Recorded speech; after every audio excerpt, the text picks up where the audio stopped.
బాహుబలి 2 మరో 2 వారాల్లో ప్రేక్షకుల ముందుకి రానుంది. కానీ ఏ భాషలో ప్రేక్షకుల ముందుకి మాత్రమే వెళుతుందో అనే విషయమే రాజమౌళితో సహా ఎవరికీ అర్థం కావడం లేదు.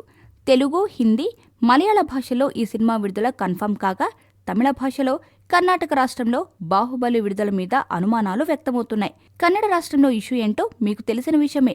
తమిళనాడు, కర్ణాటక రాష్ట్రాల మధ్య ఉన్న కావేరీ నదీ జలాల గొడవల మీద సత్యరాజ్ చేసిన వ్యాఖ్యలు కన్నడ ప్రజలని ఇబ్బంది పెట్టాయట.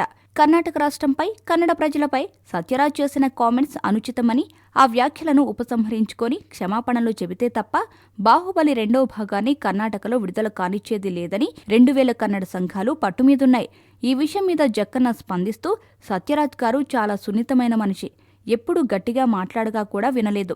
అలాంటి ప్రవర్తన ఉన్న మనిషి అంత హార్ష్గా మాట్లాడి ఉంటారని నేను అనుకోలేదు. కానీ వీడియో చూశాను, ఆయన చాలా ఆవేశంగా మాట్లాడారు. కానీ తమిళ్, కన్నడ నాకు పూర్తిగా అర్థం కావు. ఏమన్నారో కానీ కోపంగానే అన్నారు. తప్పు మాట్లాడుంటే అది మంచి విషయం కాదు. కానీ ఇదంతా జరిగి 9 ఏళ్లు గడిచాయి. ఈ 9 ఏళ్లలో సత్యరాజ్ గారి సినిమాలు ఓ 25 దాకా కర్ణాటకలో విడుదలై ఉంటాయి. అంతెందుకు, బాహుబలి 1 కూడా విడుదలైంది. మరిప్పుడు బాహుబలి 2 విడుదల సమయంలో సడన్ గా సత్యరాజ్ కామెంట్స్ ఎందుకు గుర్తుకు వచ్చాయో ఇది నిజంగా అన్యాయమంటూ నేషనల్ మీడియాతో అన్నారు రాజమౌళి. ఇక తమిళనాడులో డిస్ట్రిబ్యూటర్కి ఏవో ఫైనాన్షియల్ సమస్యలు ఉన్నాయట. అవి తీరేదాకా విడుదల ఆపేస్తామని ఫైనాన్షియల్లు కోర్టుకెక్కేలా ఉన్నారు. ఈ సమస్య అంత పెద్దది కాదు, డబ్బు సమస్య కాబట్టి బాహుబలి నిర్మాతలు చూసుకుంటారు. కానీ కర్ణాటక సమస్య రాజమౌళిని కలవరపెడుతోంది.